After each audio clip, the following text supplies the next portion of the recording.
Hi, everybody. Welcome to today's Cathedral webinar. We are coming to you live on January 15th, 2026. If anybody is a Native Learning Center webinar first timer in the room, our Cathedral webinars get their name from the Creek word for learning.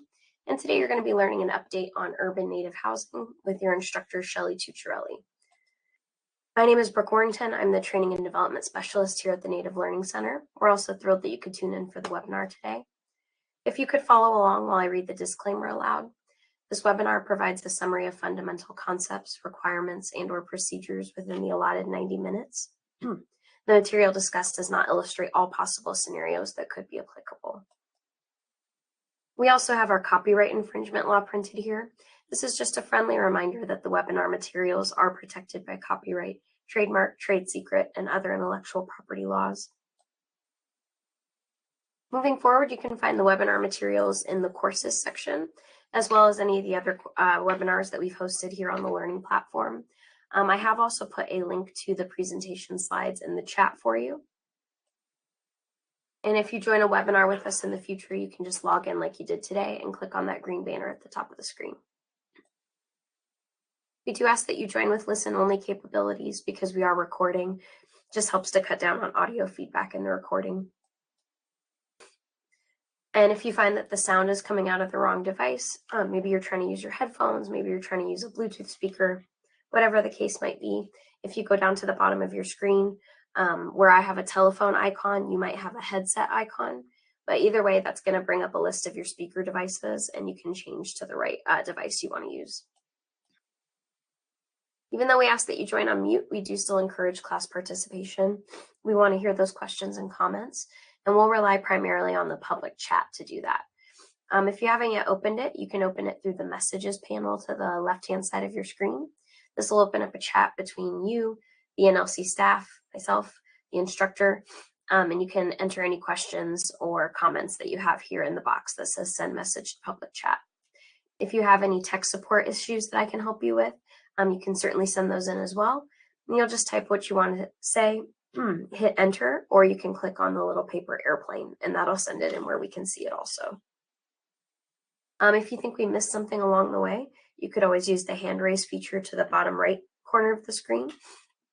But we would love it if you tested out the chat for us now by introducing yourselves. You could let us know your name, where you're tuning in from, your work or your role in Indian country, and your tribal affiliation if you have one. You might be a tribal employee and not have your own affiliation. That is okay too. Everyone is welcome. And then just a quick final note before I hand it over to Shelly. If you want, please try to avoid clicking on that red menu column. It's all the way to the left-hand side of your screen. Yours might be just the icons if you don't have it expanded like I do. But just know that it's going to immediately pull you out of the webinar and it'll take you to whatever you selected on the menu. You can always rejoin by clicking on that green banner, but I just want to give you a heads up because it can be a little jarring. All right, y'all, while you're introducing yourselves in the chat, it is with great pleasure that I introduce your webinar instructor, Shelly Tucciarelli. And Shelly, I have made you presenter now. All right, thank you so much. Let's open with a prayer. I want to thank the Creator for bringing us together today. We have so much to be thankful for. It has been a challenging year, but as we have seen, if we work together, we can accomplish great programs and projects for our communities. Watch over us and give us strength and courage as we go through our journey. Good afternoon, everyone, and thank you for attending this webinar put together by the Native Learning Center. They are doing great things, and these webinars are a great way to get valuable information out to our tribal members. I would also like to thank Georgette and her staff for providing me the opportunity to be the instructor.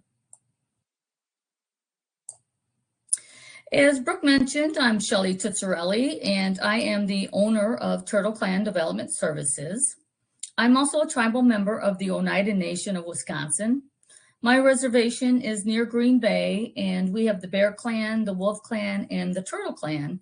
And my family's part of the Turtle Clan and was the inspiration for my company name.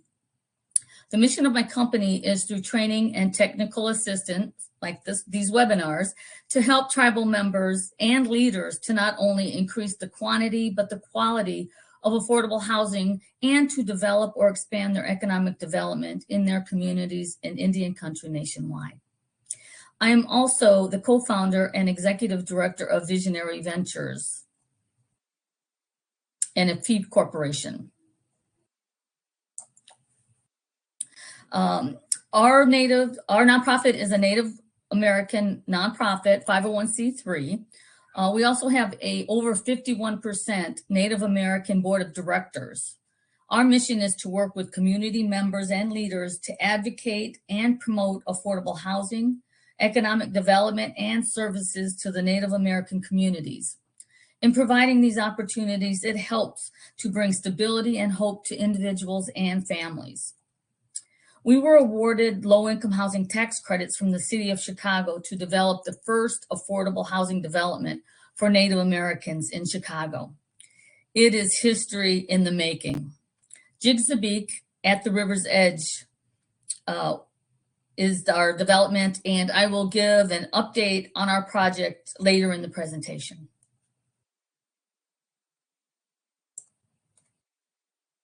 Oops, one more. Previous to starting my own company, I worked for over 20 years with Illinois Housing Development Authority. They are the agency that finances affordable housing for the entire state. I started in the asset management department and moved to the low-income housing tax credit department and actually managed the program for a couple of years. I've been in affordable housing for over 30 years, and it truly is a passion of mine. As many of you know, this is really hard work. So you really have to have a passion to continue doing this work. Also, our housing departments and developers in Indian country and in urban areas truly are our heroes. And we really don't thank them enough for all the work that they do to help provide that stable housing environment for our community members.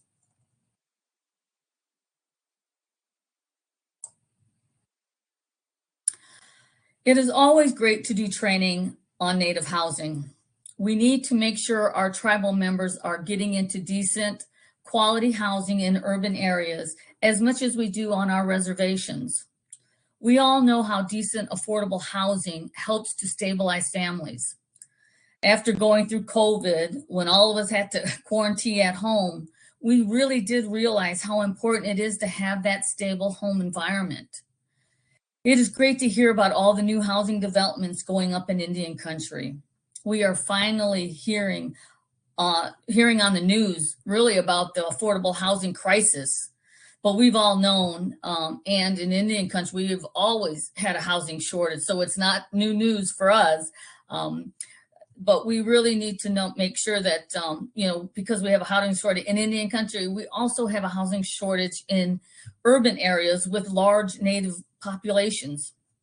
I just want to say that you are all making a huge impact on many families when you help them get into housing.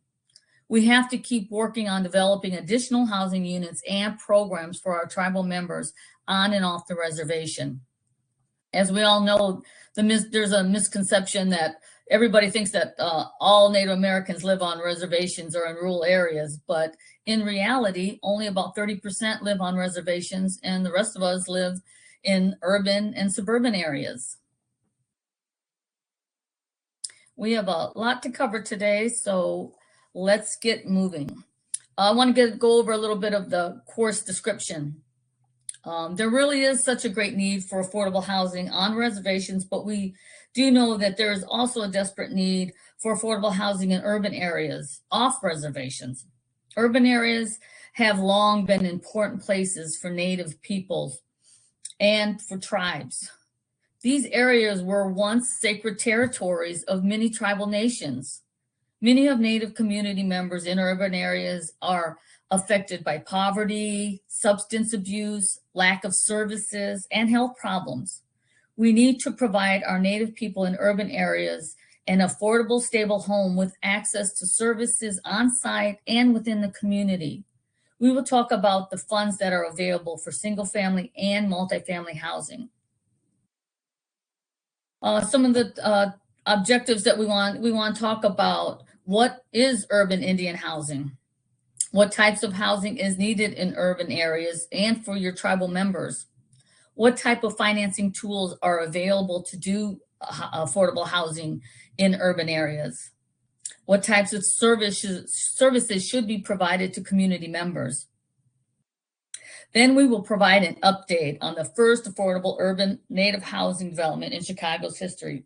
It is long overdue. We have truly been fighting for over 50 years for housing in Chicago. I know Brooke went over some of this earlier, that everyone's going to be muted, but you can come off if you have any questions or use the chat room. And again, everyone will be getting a copy of this presentation.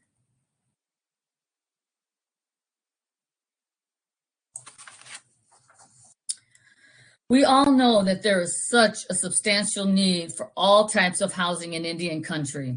Every reservation has a lack of affordable and market rate housing for our tribal members. We also need multifamily, elder, veteran, and supportive housing in our urban areas.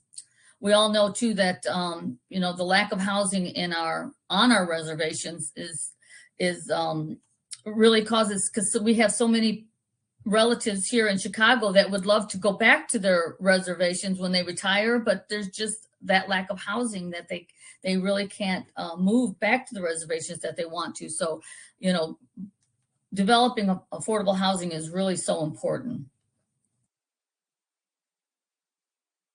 We need to understand what types of sources are available and can be used for housing and economic development. Today, we are focusing on urban Indian housing development and programs. The number one source of affordable housing development in the United States today is the Low-Income Housing Tax Credit Program.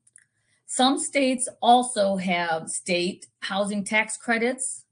There are also home investment partnership program funds through HUD. There's federal, state, and local housing trust funds. There's also the Affordable Housing Program, or the AHP program, through the Federal Home Loan Bank. Federal and state grant programs that we should always be looking for.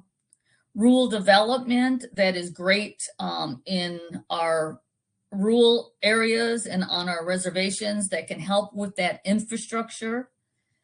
There's also the Native American Housing Assistance and Self-Determination Acts, the NAHASDA funds, and also the Indian Housing Block Grants.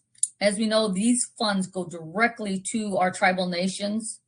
A portion of these funds can be used to do housing off of the reservation, but again, we have such a lack of housing, we don't want to take from those funds to do housing in other areas. So we've really been working with HUD and some other urban areas to try and make some funds available to go to urban areas to help build housing for tribal members in those areas. So again, it's just continuing to advocate. Our Native families are the most underserved communities in urban areas. We know that if we can provide affordable, decent, and stable housing, our tribal members can live a vibrant life and makes it easier for them to manage their lives. This is a positive effect on all aspects of their lives and their community. It helps their children be better students, parents become better employees, which benefits the employer, and it helps provide access to better health care and less incarceration.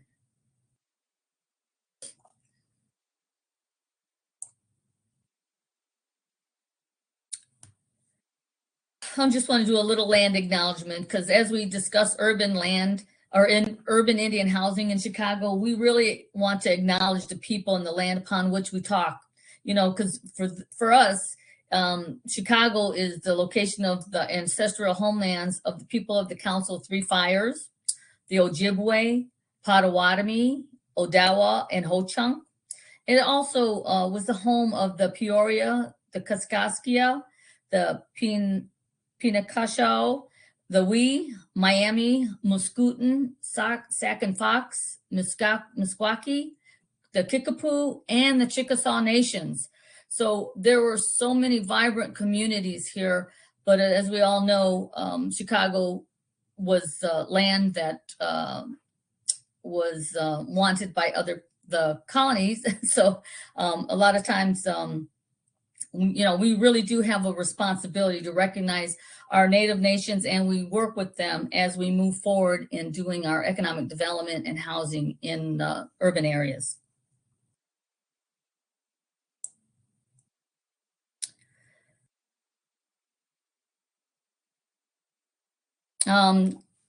Did you recognize every tribe that I had mentioned? Maybe, maybe not. But this really is a direct reflection of the genocide practices against the original people of our state. Illinois was one of the few states without any federally or state recognized tribes or trust land. We had no reservations. The Prairie Band of the Potawatomi tribe have been fighting to get their land back for over 175 years. What happened was the tribe was forcibly removed to Kansas to check on the tribal members to make sure that they were all settled in and everything went well. They're all there. And while he was gone visiting the tribal members, the government illegally sold the land here in Illinois that was their original reservation.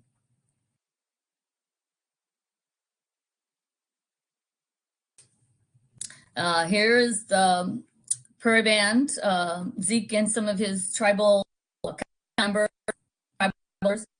The tribe purchased 130 acres within their original reservation and had the land placed into trust by the U.S. government. This is a critical step for recognition and benefits.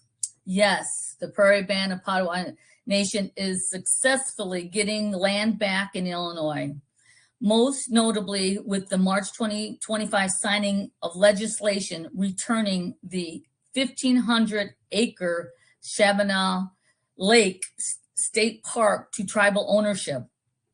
This was a culmination of years of buying back land and efforts to right historical wrongs, making a significant victory for their land back movement and for tribal sovereignty in Illinois. While uses for that land, the tribal, the park and everything is being considered, the tribe is focusing now on cultural preservation and building a future rooted in justice. We now finally have the support of a tribal nation to do affordable housing and advocacy and provide services for our communities. We will work with them in any way we can to advocate to make this happen. The Ho-Chunk has an administrative office here in Chicago, and so does Tunica Biloxi. Tribal Nation have an administrative office near Chinatown. And I also know that the Oneida Tribe has an office in Milwaukee, southwest of Milwaukee. And there may be a need to put a satellite office here in Chicago because we have about 500 tribal members in this area. Again, here's a map, and it's showing the states that do not have any federally recognized tribes. And that was prior to 2024. Now Illinois can come off this map because we truly have a recognized tribal nation here in Illinois, and we're so happy about it.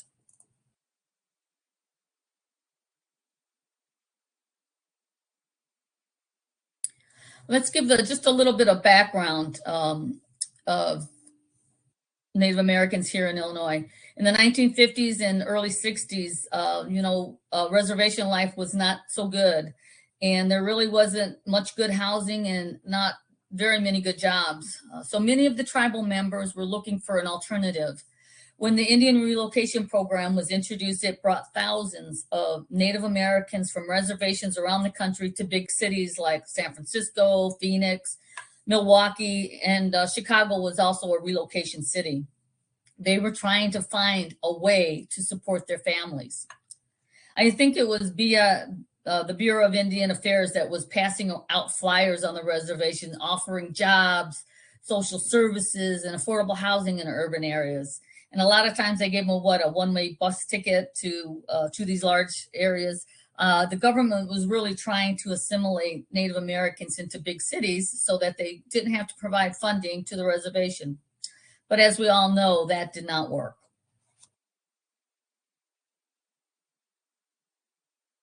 There was, about,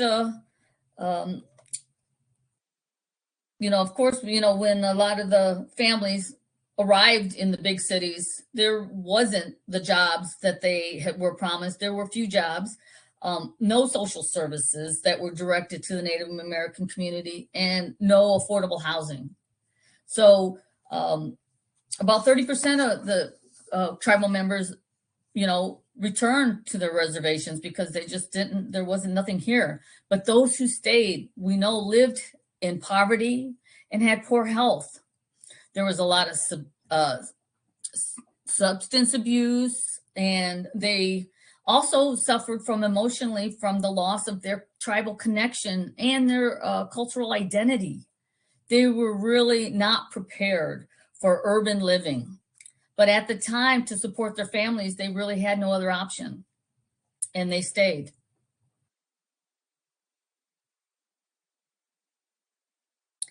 We have a large multi-tribal community in all of our large areas today. We now here in Chicago, we are in the third and the fourth generation of families and their descendants that live here in the city. We continue to struggle with cultural identity, especially for most of us that have never lived on our reservation. I grew up in a small white town in Indiana in the 70s, and back then you really didn't advertise that you were Native American. You just didn't want to be different in any way. We didn't know any other way to live. We did visit our families, our Native American family in Milwaukee. We had a lot of family in Milwaukee, and we did go up to Oneida and visit family that lived on the reservation. And I am happy to say that I did purchase a 3-bedroom home with 3 acres on the Oneida reservation boundaries. I'm really happy that I was able to purchase something there. My sister, her son and daughter live there, and the house is across the street from my other sister. So being able to do that, it was very, very special for me. Also, in the cities, there were American Indian centers that were established, in the urban areas to help provide the services to community, and they had powwows to help provide that cultural aspect, and so that everyone could meet other Native Americans in the city, so that you had that cultural connection that was so needed. The American Indian Center of Chicago has a long history of serving American Indians. It was established in 1953 and was one of the first urban Indian centers in the country. As we mentioned, the federal policies such as termination and the Indian relocation programs of the 1950s really brought thousands of Native Americans from all over the country to Chicago. So it was so important to have a place where they could go and a place that could provide some services. The American Indian Center was organized to help Native families cope with the transition from reservation to urban life.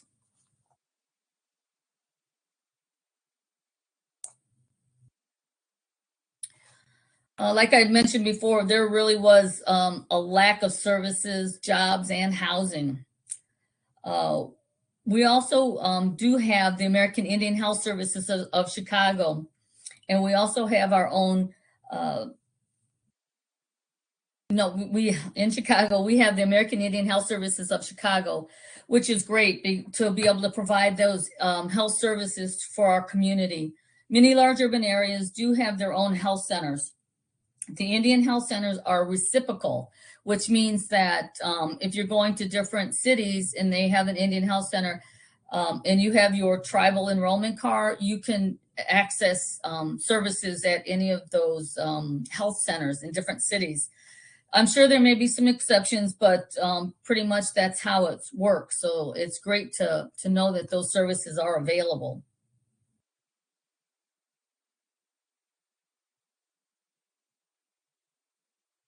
There is still a severe lack of affordable housing in urban areas, especially in Chicago.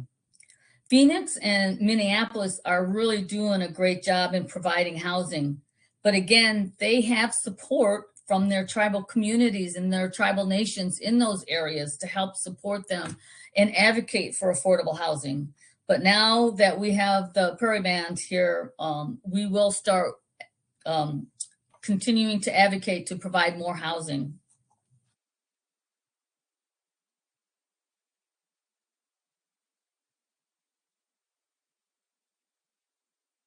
Oops, let me go back. I think there we go. As we know, it's a huge cost burden in Chicago. It's for Native Americans living in Chicago and in any urban areas. The average rent right now for a one bedroom in the city is around $1,900, about $1,950 a month, and you would really need to make at least $49,000. But this is really off because it's 30%. If you're using the 30% rule where you only pay 30% of your income towards rent, that would really mean that you would have to make about $78,000 a year to afford a 1950 unit in Chicago. So again, we have a lot of community members that just don't make that kind of money. So we've seen a lot of our community members that have to go north and west of the city just to be able to afford the housing. And again, what do our community members do? Almost half of the adults living in Chicago and other urban areas are spending more than they can afford on homes or apartments. And that is usually more than the 30% of their income. And in order to manage the burden, they usually take on second jobs, they move to less safe areas, and then they have to cut back on food. And for some of our elders, they're even cutting back on medicine. They're also reducing the quality of their children's education. They can't afford to send them to private schools or even help them pay for college. They also do not have their tribal leaders to help address affordable housing shortage like they do on reservations. So it's a big concern in the urban areas.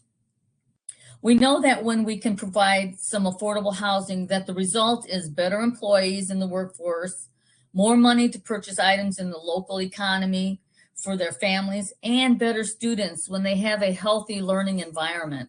So affordable housing is very important in urban areas.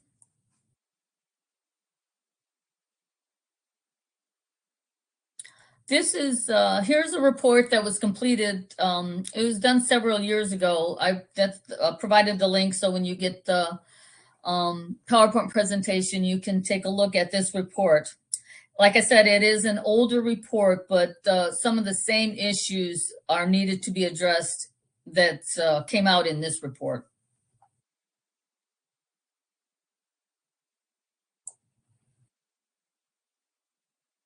There really are few resources available for American Indians and Alaskan Natives, and even fewer services that are offered to serve our communities exclusively. Today, we still have no funding sources that are available to serve our urban Native population off reservations. We still face many barriers to gain access to housing services. There's a lack of knowledge of what services are available.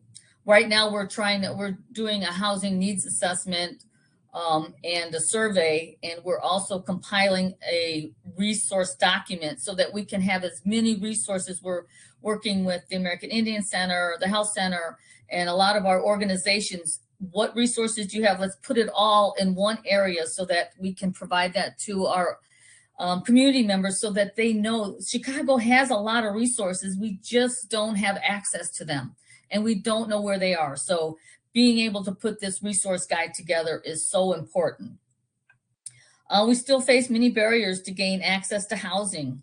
There's a lack of knowledge of what services are available. The current providers are not equipped to provide tribally or culturally relevant services. And there's also rules and regulations that seem to continue to be a barrier for our community members to access services.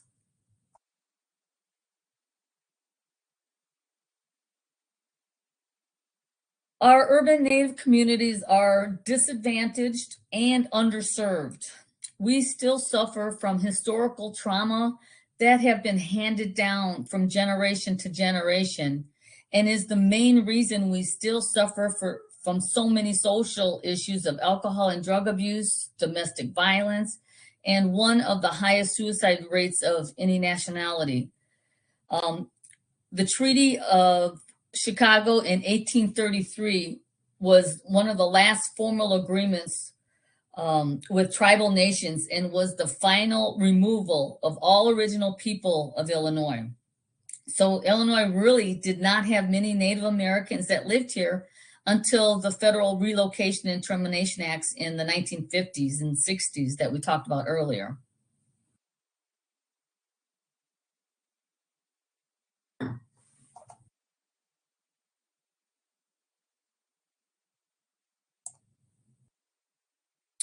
But today, we do have a very vibrant Native American community. There are over 100,000 within the entire state. We have 60,000 in the surrounding Chicagoland area, and over 30,000 in urban Chicago. I think the census says that we have about 32,000 something Native Americans, but as we all know, a lot of our community members still do not trust the government and will not complete the census. So we go by some of our numbers within our communities to judge how many community members we have in Chicago, and we know it's well over 32,000. And in Chicago, we represent over 150 to 175 different tribal nations. We are becoming more politically active and working on the economics and affordable housing for our Native American community.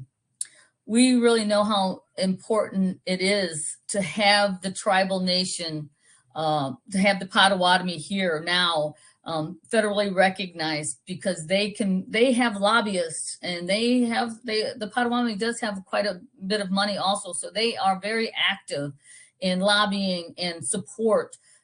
We actually do, it's called the Native Summit, Native American Summit. So once a year, we get a busload of our community members and our legislators and some of our tribal, local tribal leaders to go down to Springfield to advocate for several issues. One of them, we advocated for education in the school system. Here in Illinois, we still they're not teaching Native American history correctly. So we got that passed a couple of years ago. So now we're actually working with the educators in that to make that mandate active. And so they'll start teaching the real history of Native Americans. And we're also working on a mascot bill here in Illinois. We've had some issues with it, but we're not going to stop. It was dropped last year. It went, it passed, the bill passed, but then it fell out of the Senate. So we're going to continue to pick that up and continue to advocate for it. So we are very active in doing advocacy for our community. Here is a report. The University of Illinois at Chicago, UIC, was trying to complete a report on the urban Native Americans in Chicago and could not find enough information. Well, as we all know, a lot of times Native Americans were put as an asterisk, so we don't have accurate numbers. So they reached out, the UIC reached out to our Chicago American Indian Community Collaborative, or CAIC, C-A-I-C-C. CAIC is a network of 17 Native American organizations and programs that join together to collaboratively work on improving the conditions for Native Americans here in Chicago. I am currently the vice president of CAIC, and Visionary Ventures is a member of CAIC. We worked for several months with UIC, and we were able to provide the information that they needed, or we showed them where to get the information for their report. The report is Adversity and Resiliency for Chicago's First, the State of Racial Justice for American Indian Chicagoans. It came out in June of 2019. We had a great event at the Goodman Theater to introduce the report. And you can see here, we've provided a link. So when you have the, when you get the PowerPoint presentation, you can take a look at the report. My cousin Pam Silas and I authored the housing commentary on page 37. We sent this report out to everyone. Again, this was, 5 or 6 years ago when we were just starting to get affordable housing for our community. I sent the report out to the City of Chicago's Housing Department, to Illinois Housing Development Authority, where I used to work, and the Chicago's HUD Office of Native American Programs. This report really helped to spark the attention to our community and how underserved we are in Chicago. I can't tell you how many times I've heard, oh, there's Native Americans in Illinois or in Chicago. And I'm like, oh, yeah. There's about 30,000 of us. We are a proud people, and we do go out and we do protest on several issues. We just don't cause problems. But that doesn't mean that we're not here. Just because you don't see us on the news doesn't mean that we're not here. Let's go to the next. Population. Like I had mentioned earlier, about 70% of Native Americans live in urban and suburban areas. Chicago has the largest Native American population east of the Mississippi River and ranks 9th largest in the nation. Some states from the UIC report shows that, some statistics from the UIC report shows that half of the Native Americans living in Chicago are rent burdened and pay more than 30% of their income for rent. Housing discrimination still exists. Native Americans are twice as likely to be denied a home loan than white applicants, even after accounting for gender, having a co-applicant, considering the loan amount, their income, and the neighborhood. I am determined to help as many Native Americans get into a home as possible. That's how we, begin to build wealth, just like everyone else. We need to do that. Another thing that I had found as I was doing my research for home ownership, there are about 160 different home ownership agencies in Illinois, and not one of them are working with our Native American community. I will be changing that in 2026. One of my goals is to work with the neighborhood housing services to work directly with our community on housing counseling and down payment assistance so that we can start getting our community members into home ownership. I'm also working with, I'm not sure if any of you know, Mel Willie. He's gonna try to help us get a grant for neighborhood housing service to work directly with our community. We're very excited about it. There's actually a big Neighbor Works is having a big conference in town in February. So I'm meeting up with Mel Willie to talk about how we get this started. And I try and get some community members to help work on this. Like I said, it's amazing what we can do when we all work together. Other things that came out of the report on education is that Native Americans are less likely to have college degrees. But although Native American community here in Chicago, we are really big on education. And we have many of our members that even hold master's degrees. Through our Native American or Chicago American Indian Community Collaborative, we actually have an education committee, and we hold an annual education conference. We really encourage our youth on how important education is. And also annually we have a powwow at the end of the school year. So we honor all of our school students that are graduating from 8th grade, high school, and then we also honor our students that are graduating from college. We've also found that wages are lower for our community, even with college degrees. We are changing that also. We're all getting better pay, and we're fighting for better access to better jobs. We also tend to have a higher level of unemployment, especially in urban areas. And that's another thing we would like to change. We do have the California Indian Manpower Consortium that's working with our community members to help them with resumes and helping them do some job training and help them to get out in the workforce to find better jobs. So it's great to be able to have them to provide those services for our community.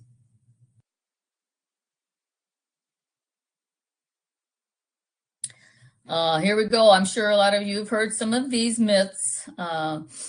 Indians pay no taxes, which we all know is not true.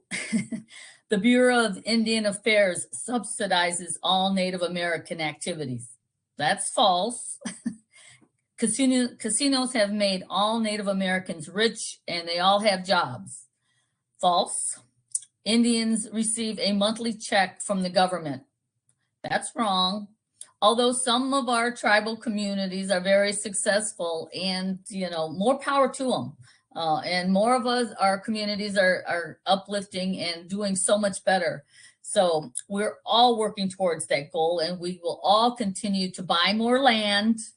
Again, we're coming back. So there's a lot of good things happening in our tribal communities, but a lot of things that people think about our communities is not true.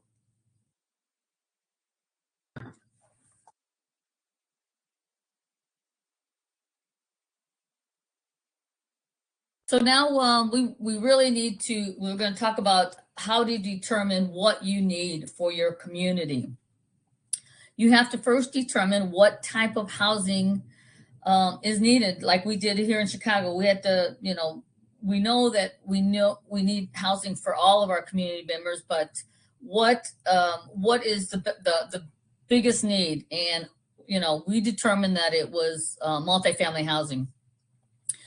We started out with a housing needs assessment, and that will help you determine what housing to build first.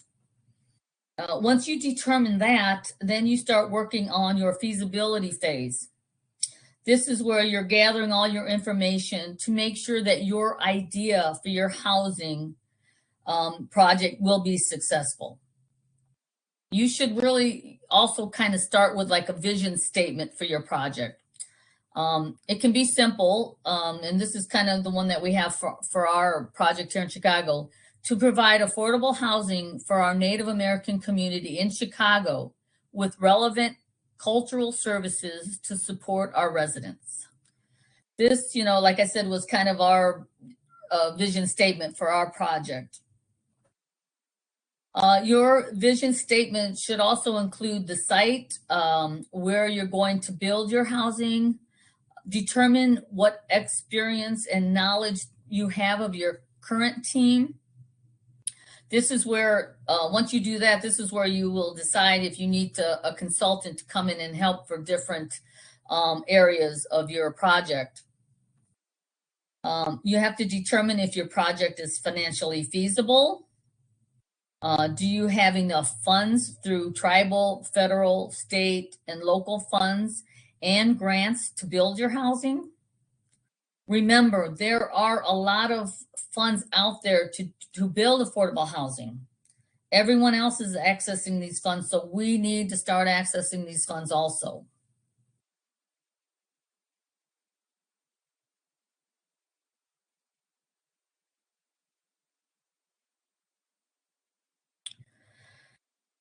Like I mentioned, you really need to review your current staff, and whoever you plan to work with. You need knowledge of property management. Do you have the infrastructure in place? If not, how much and how long will it take? Housing management. How are you currently managing your units? Do you have clean audits from your local Office of Native American Programs? If you're doing a low-income housing tax credit development, the State Housing Finance Agency and your tax credit syndicator will both require a third-party management company with tax credit experience if you don't have it. And they will require them to manage the development for at least 3 years. They can work with your staff to learn the process and so that they can, after the 3 years, your staff could take over the development. And again, this is going to have to be approved through your State Housing Finance Agency and your syndicator to make sure that you'll be able to manage the property after the 3 years. We also have to look to financial management. It's very important to have somebody that can do the budget and the pro forma for the project. These numbers will continue to change all the way until you eventually close. So you need somebody that can monitor this process. Raising government and private funds. You should already have somebody on your staff that is continuously looking for grants and other funding for your current programs and projects.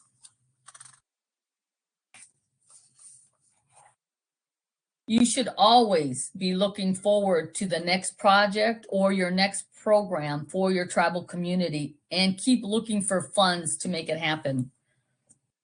The money is out there. You just have to keep writing those grants. And if you don't succeed once, talk to your grant managers, find out what you need to do to grant. Once you have evaluated your current staff and skill set, you can put your team together. You can see, where you're lacking skills, and then hire someone or a consultant to help in that area for your project.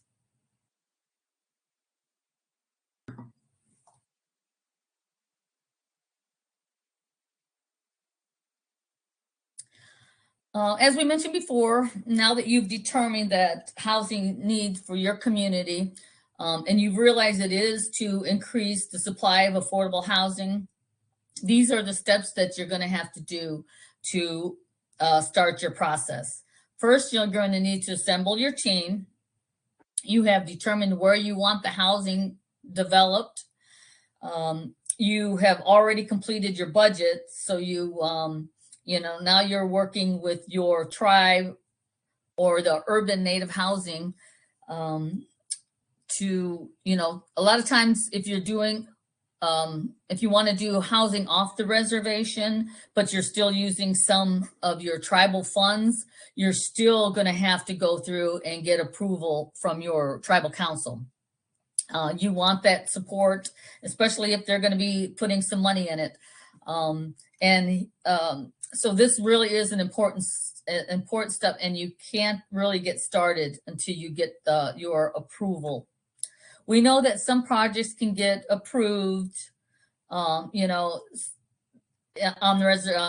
in tribal communities, but then elections are taken, and the current tribal council doesn't want to do what the previous tribal council said. So a lot of the ways that some of our tribal communities are getting around that is that they're creating their own economic development arm of their housing department.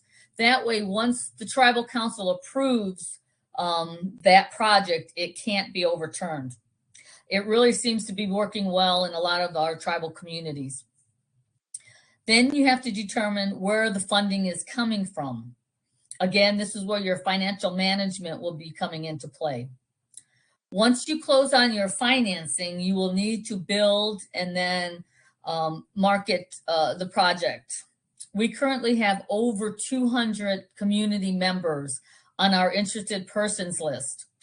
Some tribal communities offer rental subsidies. I know that the Ho-Chunk does have a rental subsidy for some of their community members that live off of the reservation. So we're hoping that if some of their tribal members are able to get into our project, that they'll be able to use those subsidies to help them.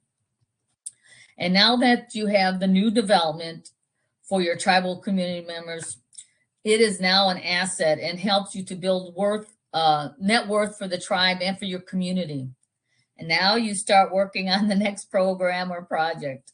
It is never ending, but again, that's job security, right? So we just keep going on to the next project and the next project. Once you have the support and the approval from the tribal council, start putting the rest of your development team together. I cannot tell you how important it is to build the right team for your project. You have the developer or owner. A lot of times in tribal communities, the tribe will eventually be the owner of the project. You have your general contractor, the architect, who has to work very well with your general contractor, your attorney that has worked on an affordable housing development in Indian country, the property manager, any consultants that you may need, and the tax credit or property accountant. You will also have to work with banks for your construction loan and your permanent loans. You will be applying for grants and other funding that's available. And if you're doing low-income housing tax credit development, you will also be working with your tax credit syndicator. We're going to go over all of these a little bit more in detail.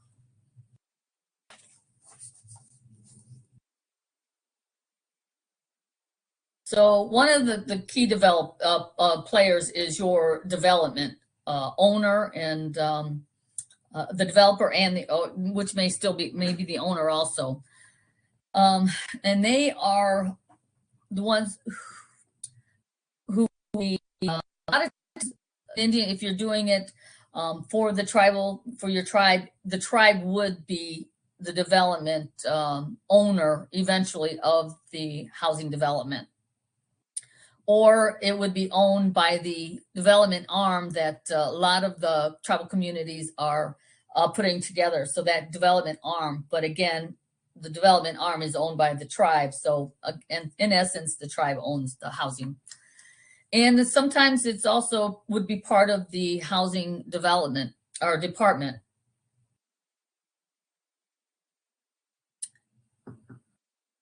And again, the housing department has long-term responsibility and control of the project.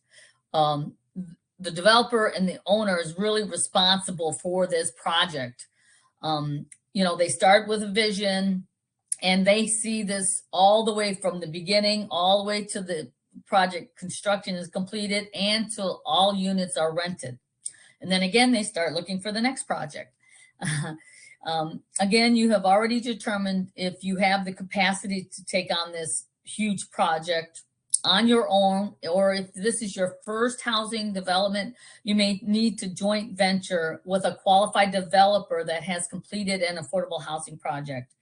That's what Visionary Venture did. We actually joint ventured with Housing for All for a project we did in Aurora, Illinois. And on our Urban Native project, we joint ventured with another large affordable housing developer here in Chicago. And we'll go over that a little bit later. Another key player, we're going to talk a little bit more. If you're the developer of the project, you're responsible for the original concept, putting that development team together. You're determining what the financing is going to be, and you're overseeing the construction and making sure that it's on budget. Again, you have to keep an eye on all of your team members to make sure that everything's going in the right direction. If you don't have hands-on and if you don't have eyes on the project, you can start going over budget really quickly. And if you're not making sure that the construction people are on site, then you're going to have delays. So again, the owner and the developer, you are the main person that needs to make sure that everything is on budget and on schedule. You have to make sure that you are renting to qualified tenants and that the ongoing management and compliance is being done. You're in charge of all of the planning aspects of the project. You're hiring a qualified development team through, you're either using a request for proposal or a request for qualifications process. We'll talk about that a little bit more in detail later. You're also continuously being in meetings with the general contractor, the architect, any of the consultants that you've hired. You're going to have to be negotiating all the contracts. You're maintaining the development schedule, the budget, and all of the cost estimates. You're also in charge of the overall design process. It's a lot, but it is worth it when the housing is complete and you have a stable housing environment for your tribal members. And remember that not everyone, this is for, remember that it's just very important that you're renting this to qualified tenants, because you don't want to get in trouble if you're doing certain regulations. And if you're using the low-income housing tax credit program, there are certain rules and regulations that you have to abide by.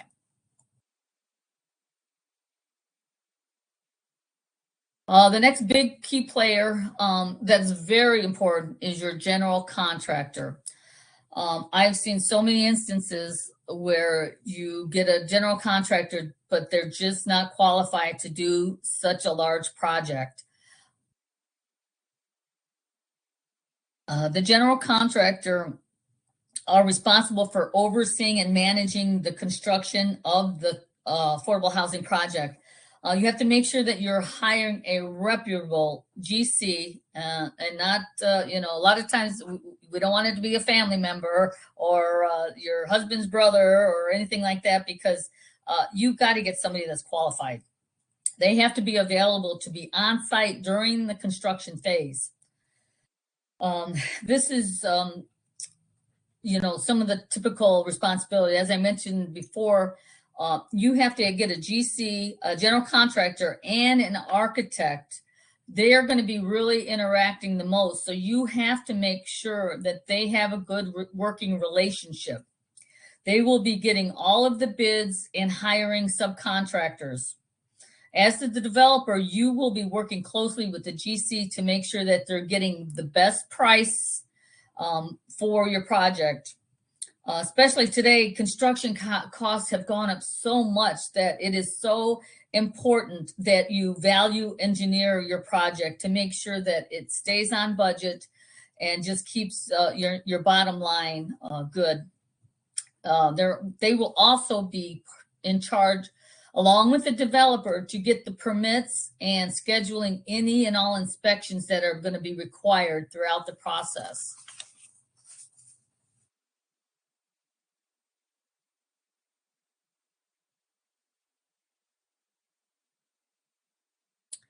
The architect. You'll need an architect that can design your affordable housing within your tight budget. I know a lot of times, we want things to be all of our, have all of our cultural aspects of your tribal community, and you want something that's beautiful and functional. But again, a lot of that comes with a price. So sometimes, you got to make sure that you're working within your tight budget. But again, we do need to make sure that we want it to be a functional development and cultural design for our communities. The architect will be working closely with the GC, and will be willing to make, they have to be willing to make design changes as they go, because sometimes they may have to make changes because they can't get certain projects or products or things like that. So the architect's got to be willing and to make any changes if it's needed. They will also be reviewing the plans from all of the trades to make sure that they work within the design of the building. It was really great. We for Housing for All, a project development team that I work with, one of our development team members is an architect. So it's great to have an architect as part of your team. It really did work out well.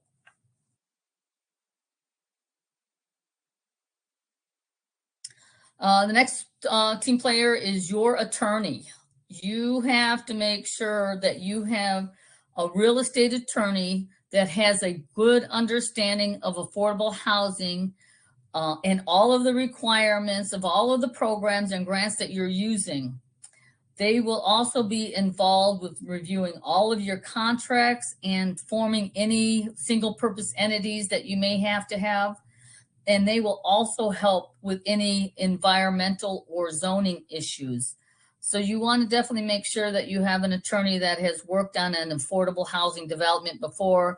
And if you're doing low-income housing tax credits, you want to make sure that they understand the low-income housing tax credit program and what the rules and regulations are.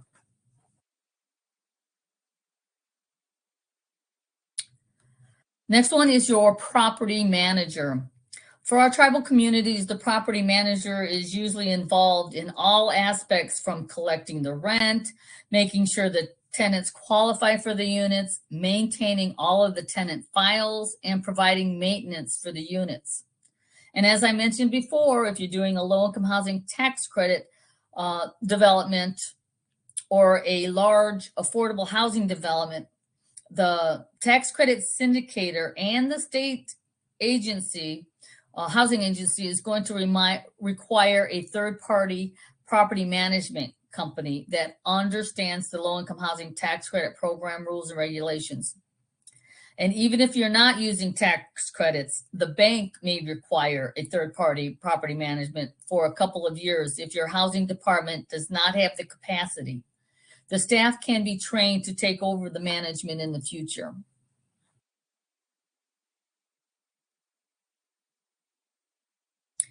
The key responsibilities of the property manager include, but really there's a lot. We know there's a lot that our property managers do. They do the pre-leasing of the units. A lot of times you need to start pre-leasing at least 6 months prior to construction completion. For our project, looks like we're hoping to complete construction by November. So we're hoping you back out six months. So we're looking May, June to start our pre-leasing. Because we really want to be proactive, we're going to be starting some educational sessions with our community members starting February, March, and April. We're going to have one a month on a Saturday to give an update on the construction and the timeline when we're going to start doing the applications. We want to give them what are the requirements to complete the application. The applications are being done online now, so we're going to provide access to some computers at some of our the American Indian Center, the Health Center, so that we can help our community members get their application put in. We want to let them know what documents are going to be required, so that gives them at least 3 months before the full applications are live in order for them to start pulling all this information together. It's a lot of, whenever you're doing a low-income housing tax credit program, there's rules and regulations, and we're going to try and make it as least burdensome as possible and with as least barriers as we can.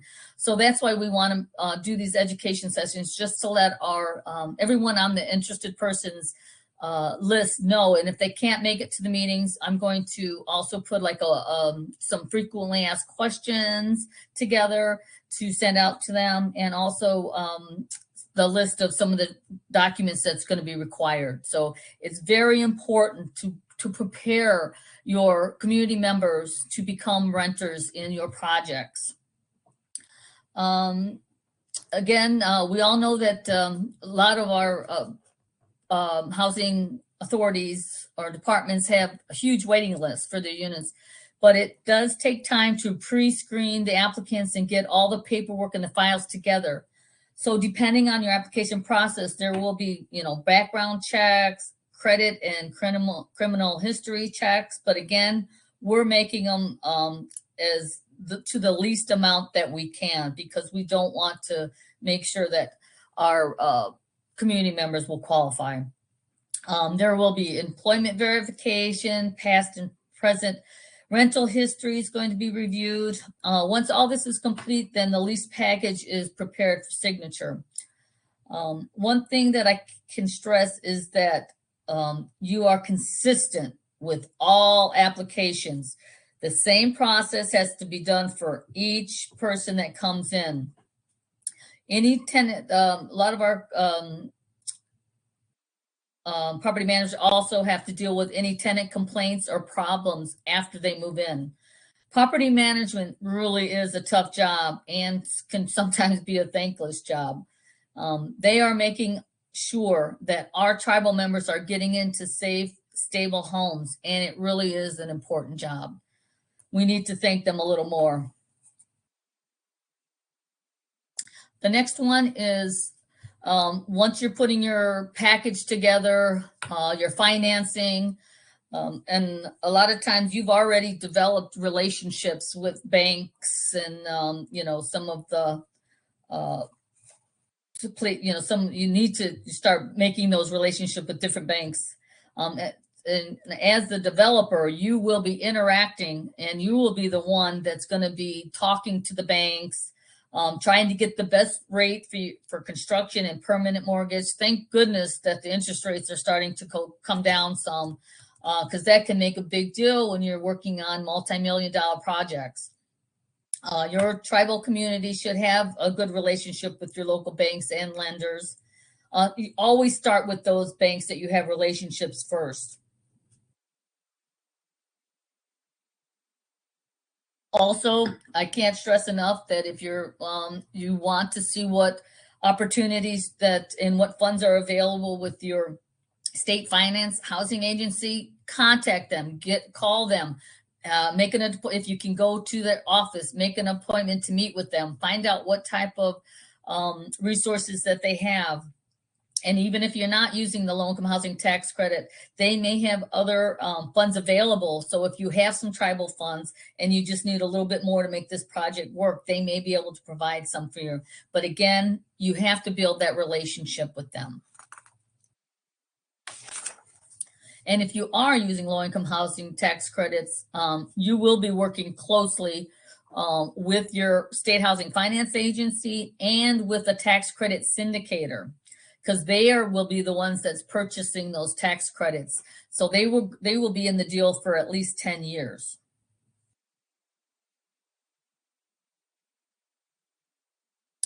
Procurement, big issue with our tribal communities. When you're hiring your team members, you need to know what your procurement process is. How does it govern your affordable housing program? Check your NAHASDA agreement to make sure what procurement rules apply. Very important. And how are you hiring your team members? Are you going to be doing a request for qualifications or a request for proposals to hire some of your development teams? For the request for qualifications, it lists the requirements of the project and the requirements of the contractors.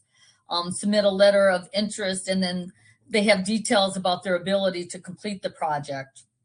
And the request for a proposal is used to help developers to select the best candidates for the project. To evaluate your request for proposals, you need to look at the price, qualifications, and experience to make your decision. And you really need to have a process of how, when they come in, how you're evaluating, maybe a rubrics of how you're evaluating all of your requests for proposals that come in. So you need to have that process in line already. And here I just want to kind of go and a quick overview, which nothing's quick about the low-income housing tax credit process. But this slide just shows you the steps that are involved if you will be working with your state housing finance agency to apply for low-income housing tax credits. It really is a huge endeavor, but at the end, you have a beautiful new affordable housing development for your tribal community members, and that's really why we do it. As I mentioned before, it's not on this slide, but you really need to start setting up that meeting with your state housing finance agency and start building that relationship to discuss your project. Then they will let you know. So the first thing we need to do is, meet with them, and they will kind of go over the process for you. They'll let you know if you are ready to complete the application. If approved for an allocation of credits, you will receive your reservation agreement from the state housing agency. Then they may request that you update your application as the project moves forward. We have seen this happen a lot over the last couple of years because construction prices have been going up, so budgets have increased. Next thing, there is a carryover allocation document that's required at the end of the year, and at the end of the year that you receive your allocation. And then there's a 10% test, and that is just showing that this 10% test is just showing that you are in the process of, you have to have at least shown that you spent 10% of your budget to start, that you're moving forward to completing this project. The state agency just wants to make sure that you're moving in the right direction. The next thing is your construction completion, your cost certification. This is completed by your tax credit attorney. You provide any updates to your tax credit application and then place the units in service.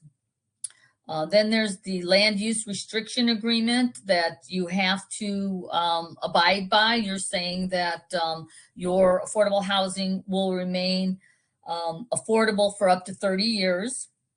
Then there's a tax credit 8609 that's issued, and that is one of the most important parts at the end, because that 8609 is given to your syndicator, and they're waiting for that because they purchased the credits, so now they can reap the benefits of those tax credits.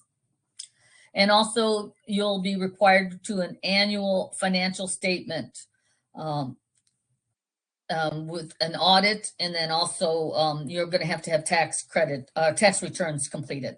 So that's a big overview, but this is the steps that's going to be necessary if you're doing a low-income housing tax credit project.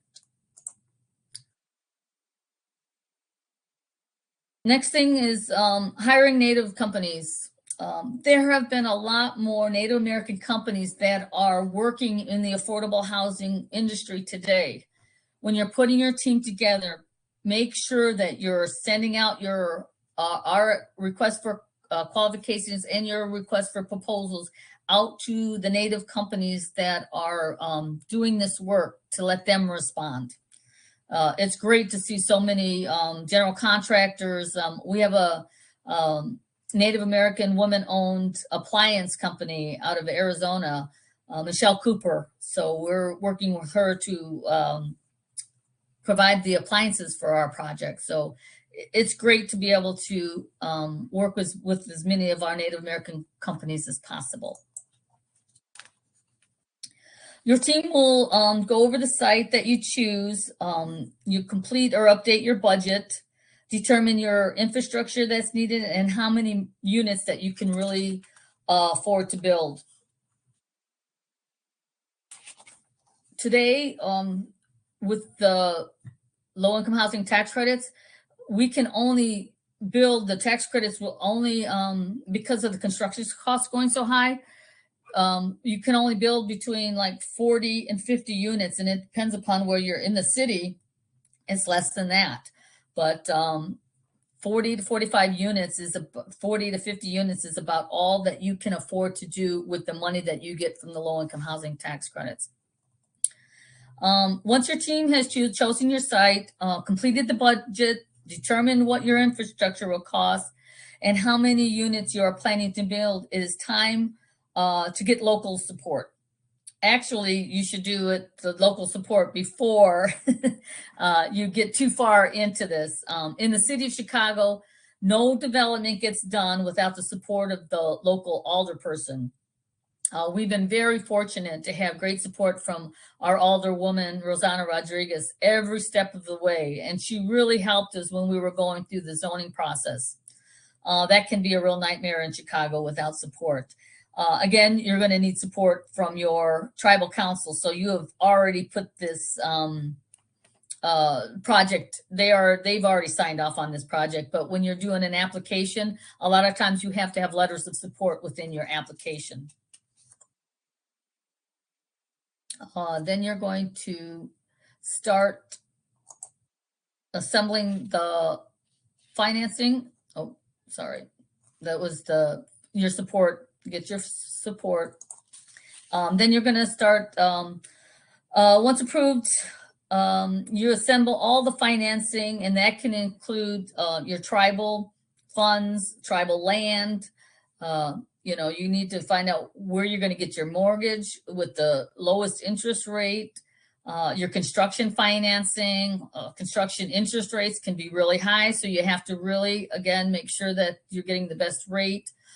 Any public or private funds that you're using, and then if you're using low-income housing tax credits, you've got that reservation letter from the state.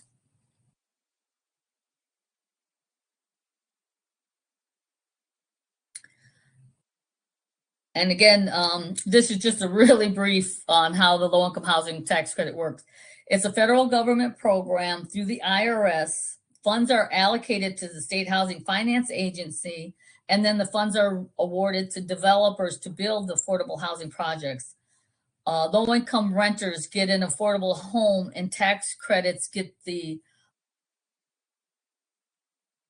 purchase the credits, and that really, and as we're using those, they get the tax credits. So, and they put money in the project today, and then they get the investment. It's a 10-year tax credit that they receive. So because we're getting, the developers are getting the tax credits, that means they have a less mortgage. So that means that they can provide rents at an affordable rate for the community members. So it is a great program. It is very, very hard. It's a very hard way to build projects, but in the end, we do get wonderful projects.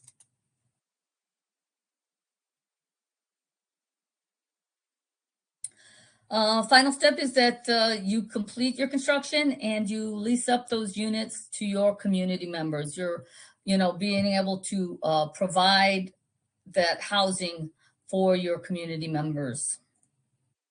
Now I want to kind of give an update on our project in Chicago. It's called Jigsabeek at the River's Edge. It is at 2909 West Irving Park Road. And it is a joint venture between Visionary Ventures and Full Circle Communities. Full Circle Communities is another large nonprofit affordable housing developer here in Chicago. I actually sat on their board for over 6 years and saw firsthand all of the great projects that they had developed. They were actually looking for a site in Albany Park where we were also looking for a site.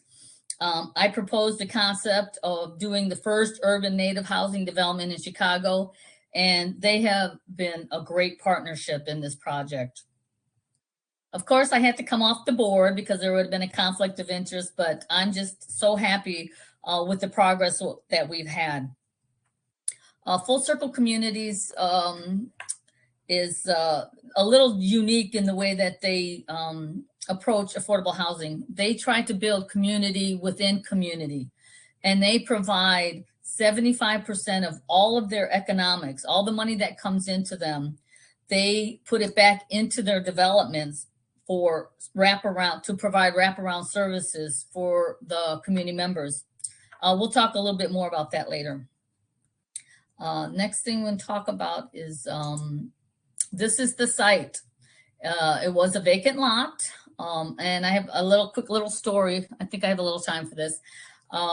We had been looking for 2 years for a site, and if anybody knows Chicago, it's hard to find a site, and the cost is really high. Any type of land in Chicago is very high. We finally found a site on Kedzie. And so I was driving past the site. I got out and I took some pictures. We had an offer in on the site. I was looking at it and I wasn't feeling it, but I'm like, you know what? This is the first one we've actually had site that we've actually had to put an offer on. So, and it was just a couple blocks from the American Indian Center. I was actually leaving the American Indian Center and drove past the site, and I'm like, okay, we're going to make it work. And then I left there and I was heading downtown. So I went a couple more blocks and then went to Irving Park and took a left, and I saw this vacant lot, and I saw there was a for sale sign up there, and in the back of my head it said something said pull over. So I pulled around the corner. I got out and I took some pictures of the sign. I called the realtor right away and I'm like, hey, do you think the owners would be willing to do affordable housing on this site? And he said, I think they might. And lo and behold, 2 weeks later, the site on Kedzie, the offer was rescinded from the owner, and we were able to access, put an offer on this site. So I like to say that we didn't find this site found us. So it was meant to be, and it's a great location. So we're just very, very happy that that we got this site.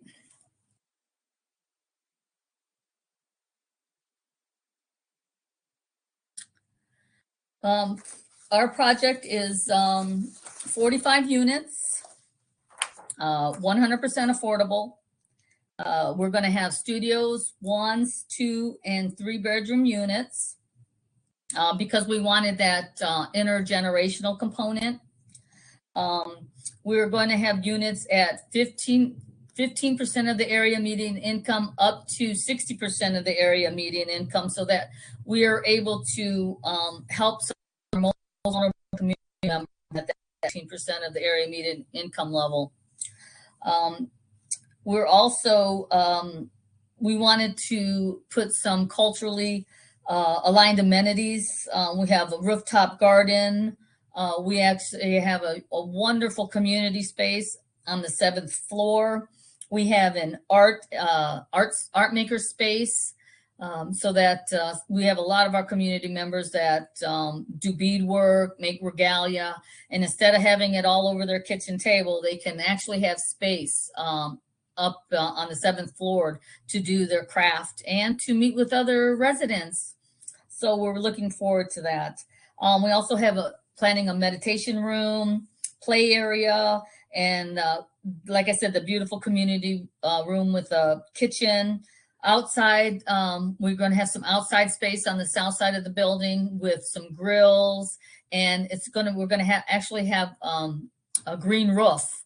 So part of the roof is just going to be filled with plants, and we're going to do some planter boxes for our community members, for our elders. They'll be up high so that our elders can be doing some of our plants and vegetables and flowers, whatever, they want to build or plant. So we're looking forward to that. Also, we're Full Circle Communities will also be providing the management for the building.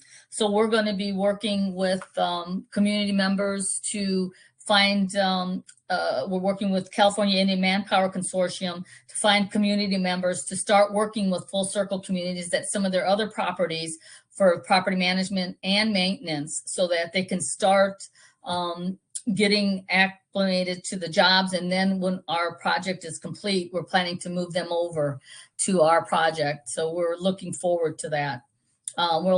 There's going to actually be laundry hookups and laundry equipment in every unit. And a lot of our affordable housing projects don't have balconies. We fought to get balconies because a lot of buildings today are non-smoking. And we wanted to make sure that our residents were able to still burn their sage. So we've got balconies and they're all facing east so that when the sun comes up, they'll be able to have that new beginning every day. So we're very excited about that. We also do have some on-site parking for vehicles and also a huge bike room so that there's room for a bike for every unit. It's really been great to see everything moving along. Eligibility.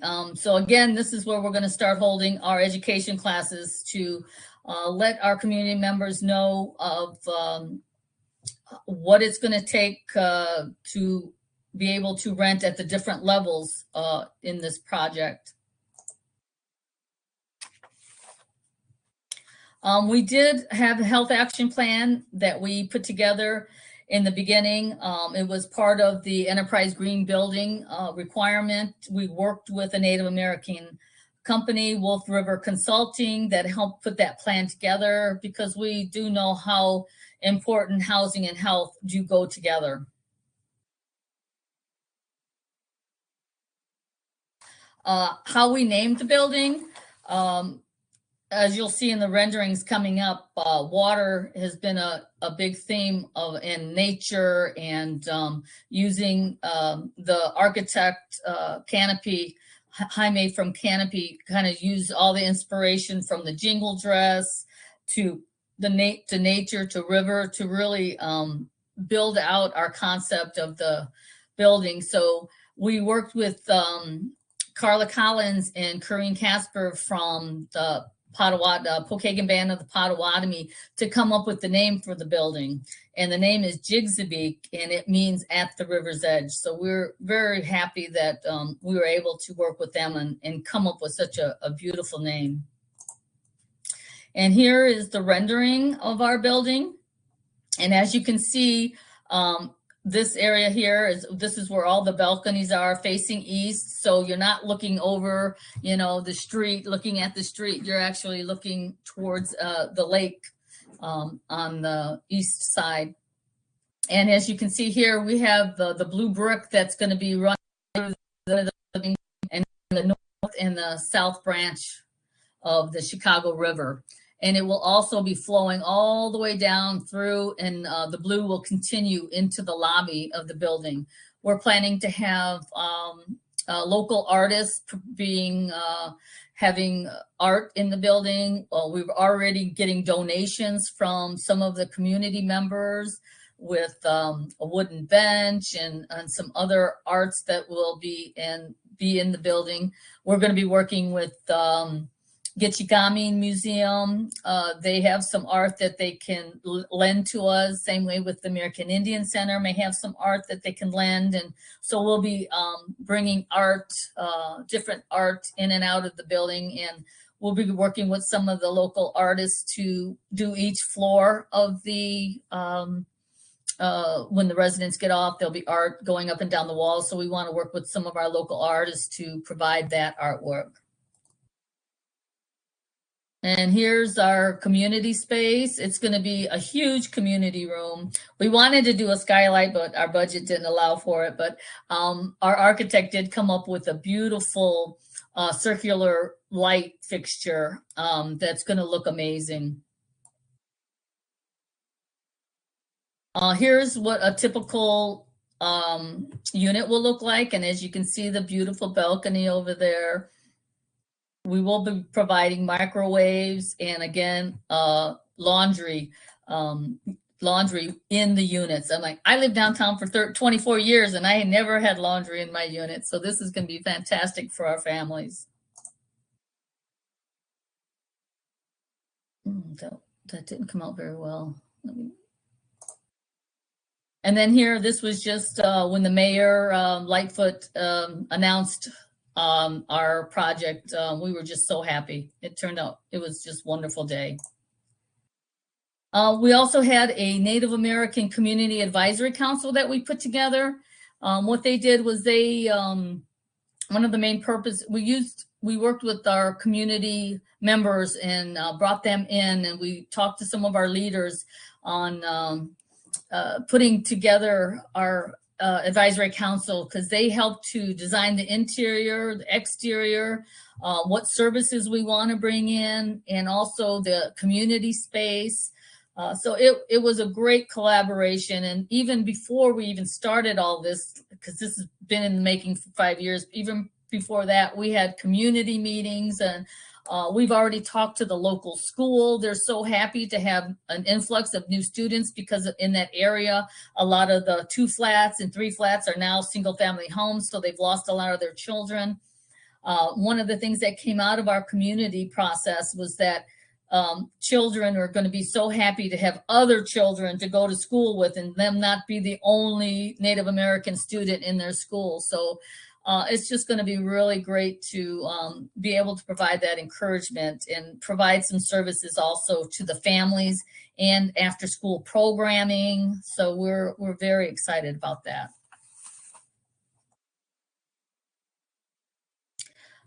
This is I didn't get a chance to update these, but looks like I was saying, our construction should be completed by the end of by middle of November, and we're going to start leasing up, putting applications hopefully in May, working with our community members. Like I said, we have over 200 on an interested persons list. We'll get our 45 singles families in there, and then we'll start a waiting list for the project. So we're very excited. And we also have 80 units. They're not Native centric, but 80 units of affordable housing in Rogers Park that some of our community members that don't get in this development will also have opportunities to rent in that project. That one is just now, we haven't closed on that one yet. So that one's another 2 years in the making. But that's all. There's a lot of information, I know, for an hour and a half, but I really appreciate everybody coming and joining this session, and hope to give another update over the next couple of years, and can't wait till we have our grand opening. Thank you, everyone.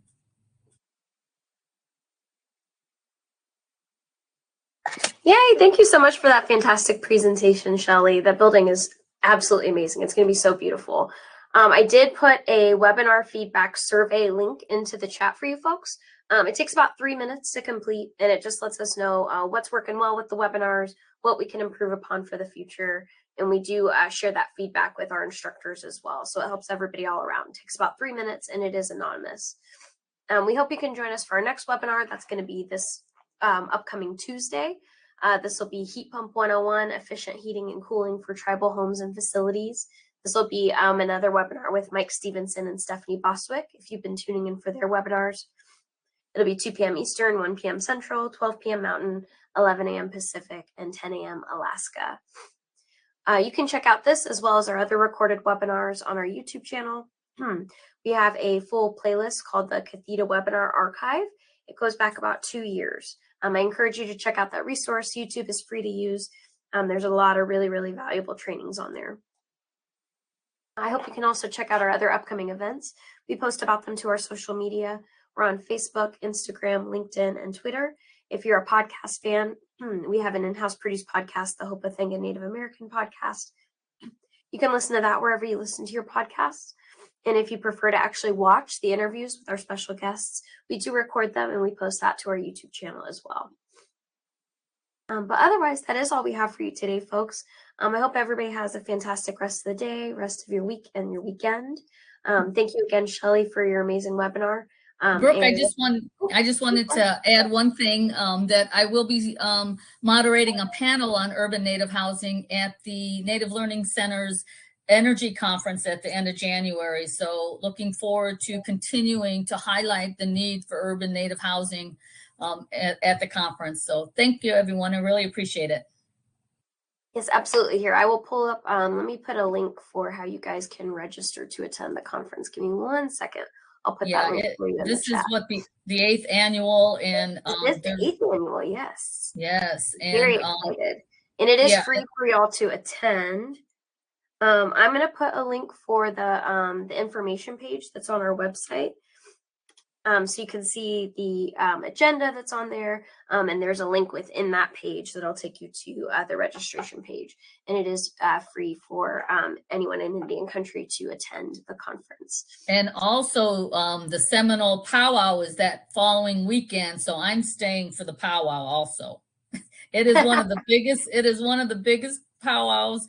They have over 18 drums that are competing, and so many dancers and over 100 vendors. It's just absolutely fabulous. If you've never attended the Seminole powwow, it's a great place to be in Florida, because I'm from Chicago, so it's a great place to be in end of January. So yes, come see us. Escape the snow. Thank you. Thanks so much, Shelly. All right, y'all, that's all we have for you today. I'm going to go ahead and turn off the recording, but I'm going to leave the webinar room open so that y'all have access to those links that are in the chat. But thanks so much for tuning in.